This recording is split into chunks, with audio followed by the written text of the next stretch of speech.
কিছুদিন আগে রাজবাড়ির গোয়ালন্দে এক ভণ্ড পীরকে কবর থেকে তুলে পুড়িয়ে দেওয়া হয়েছে। এটা ব্যাপক বিতর্কের জন্ম দিয়েছে। ইসলামের দৃষ্টিতে বিষয়টা কেমন?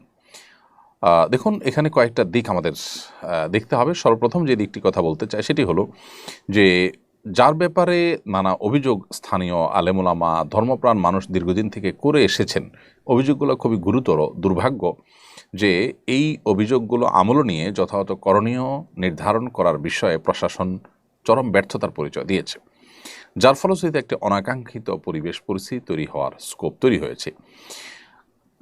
যে সমস্ত বিষয়গুলো তার ব্যাপারে দীর্ঘদিন পর্যন্ত স্থানীয় ওলামায়ে কেরাম, স্থানীয় ধর্মপ্রাণ মানুষেরা অভিযোগ জানিয়ে আসছে, তার মধ্যে একটা হলো যে সেই লোক কাবার আদলে তার কবর নির্মাণ করার ব্যবস্থা সে করে গেছে এবং সেটা হয়েছে, এবং নিজেকে ইমাম মাহাদি দাবি করেছে এবং ভক্তকুলের জন্য আলাদা কালেমা তৈরি করেছে, লা ইলাহা ইল্লাল্লাহ মাহদি রাসূলুল্লাহ, এরকম কালেমা সে প্রস্তুত করেছে এবং কোরআনকে ভোজপাতা বলে অবজ্ঞা করেছে।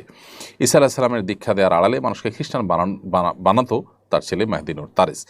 এর বাইরে পত্রিকার সূত্রে এবং স্থানীয়দের দাবি অনুযায়ী নুরাল পাগলার ভক্তরা নামাজ আদায় করতো তার কেবলার দিকে, তার কবরের দিকে ফিরে। এই যে বিষয়গুলো, এতগুলো বিষয় যেখানে হয়েছে, সেখানে স্থানীয় আলেমগণ বারবার করে প্রশাসনকে জানিয়েছেন, ওলামায়ে কেরামের এই বিষয়টি বারবার উঠে এসেছে, কিন্তু দুর্ভাগ্য যে এটা নিয়ে তারা তেমন কোনো মাথা ব্যথা করেনি।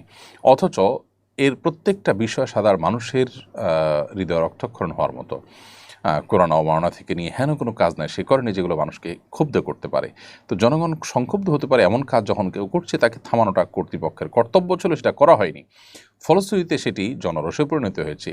পাশাপাশি এখানে জনরোষের পেছনে এই যে অনাকাঙ্ক্ষিত অপ্রত্যাশিত ঘটনা ঘটেছে, সেটির পেছনে কোনো ইন্ধন, কোনো এজেন্সি, কোনো দেশি বিদেশি কোনো চক্র, তাদের কোনো হাত এখানে থাকার সমূহ আশঙ্কা আছে। কারণ ঠিক এই ঘটনার পরপরই আমরা দেখেছি হাটাজারিতে আপনার সুন্নি ওয়াহাবি নামে আপনার শিরোনামে সেখানে মারামারির সংবাদ পত্রপত্রিকা উঠে এসেছে, যেটা ইতিপূর্বে সাধারণত বারুল আউলকে ঘিরে কখনো হয়নি। অর্থাৎ পরপর দুটি ঘটনা ঘটেছে এবং এগুলোর যে প্যাটার্ন, সেটার দিকে তাকালে বোঝা যায় যে এখানে কোনো দাঙ্গা বাঁধাবার বা ধর্মীয় ইস্যুতে কোনো উন্মাদনা সৃষ্টি করবার প্রচেষ্টা অব্যাহত ছিল। তো একদিক থেকে ধর্মপ্রাণ মানুষদেরও দায়িত্বশীলতার পরিচয় দিতে হবে, আবার অপর দিক থেকে প্রশাসনের বাহিনীদেরও এখানে দায়িত্বশীলতার পরিচয় দিতে হবে, যে এখানে কোনো শয়তানি চক্র কাজ করছে কিনা এবং কোনো ষড়যন্ত্র কাজ করছে কিনা। আল্লাহ তাআলা আমাদেরকে হেফাজত করুন এবং এ ধরনের ষড়যন্ত্র থেকে আমাদের দেশ মাতৃভূমি থেকে আল্লাহ তাআলা রক্ষা করুন, এবং এ ধরনের কর্মকাণ্ড যেগুলো জনগণের